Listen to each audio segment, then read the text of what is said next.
When you look back now, and when you consider that Iowa State has the only football bowl subdivision stadium named for an African American, the story is extremely touching. His grandfather was a slave, a freed slave. So he was just twice removed, generationally speaking, from slavery. I think the legacy of Jack Trice is actually several-fold. Number one, he was an outstanding student. He was a guy who achieved at about 90% grade level, which is right up there close to the A level, over the A level. He was a good person that people liked being around. His teammates liked being around him.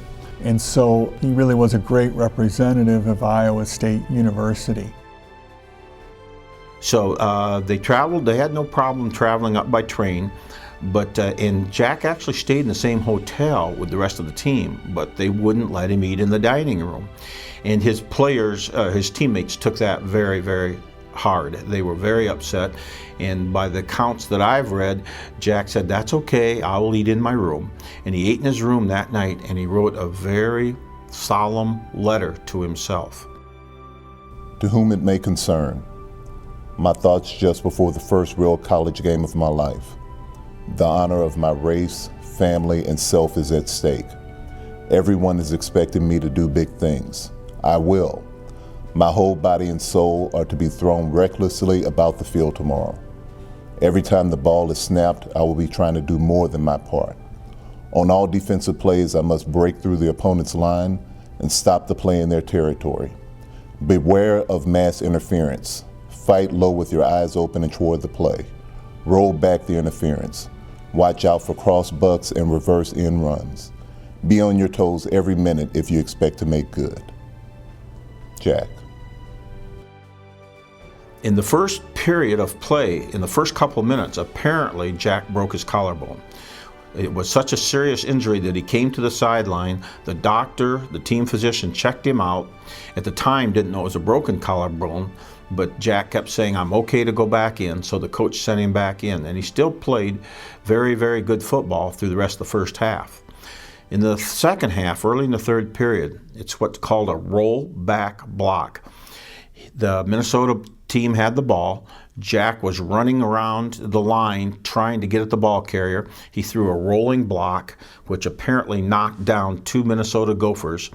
They all got back up, and before Jack could get back to his feet, they ran right over him to get downfield where the play was.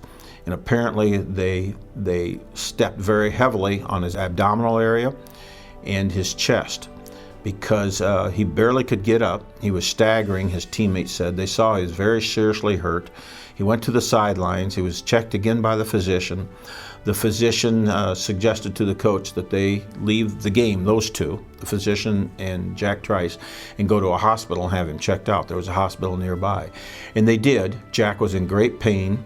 Apparently somebody suggested maybe he should stay overnight, but he wanted to go back with the team. Overnight, his condition worsened. He had trouble breathing regularly, and so they called Dr. Oliver Fay, who at the time, that was about the best surgeon you could get in the state of Iowa. He was a very respected doctor. The physician late that afternoon said, "It's a very serious condition. I'm just not sure what I can do. We can't operate at this point because we think that could be fatal." He obviously had internal injuries, which at that time could not be diagnosed. And as the day wore on, he developed pneumonia. His young bride, Cora May, of course, came and sat by his side throughout the night. And she said that Jack opened his eyes and smiled, but didn't really communicate with her. And the next morning, Jack Trice died. They planned to have a funeral service at the Campanile. And you have to remember, Iowa State, it wasn't the 28,000 student university it is today. You had a school of about 3,000 people. Classes were suspended that afternoon, and the next day they had a ceremony honoring Jack Trice prior to the burial on the campus by the Campanile, and 4,000 people showed up. That's almost the entire student body at that point. The fact that students would care enough to start a movement to see that this young man with this magnificent story is not forgotten, and that Iowa State University would come together and help to further his legacy, that they would name their football stadium after a man who only played 2 games. Just says a lot about the school and the type of people that we have in the state of Iowa.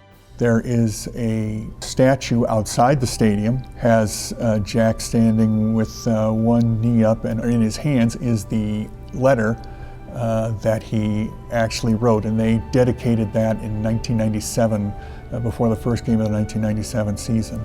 Now, also detailing his life is an excellent sculpture that is up on the East Concourse for people to see right outside of what is now the Jack Trice Club, where fans gather before and during the game.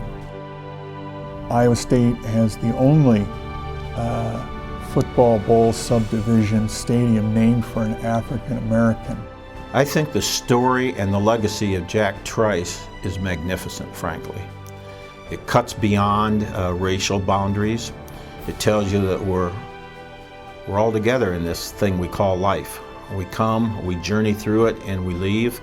And it doesn't have anything to do with race. It doesn't have anything to do with gender. It doesn't have anything to do with ethnicity or religion. It has to do with the bonding together of the human species.